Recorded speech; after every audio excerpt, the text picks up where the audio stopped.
You ask Tiger to solve. This deals with linear equations with one unknown. The final result is f equals -2. Let's solve it step by step.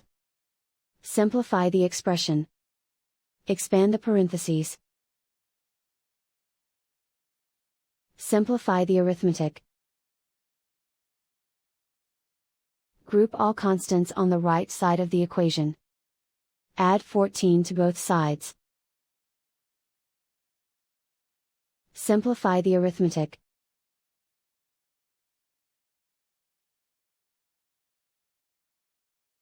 Isolate the f.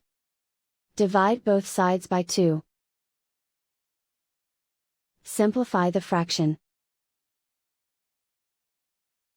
Find the greatest common factor of the numerator and denominator.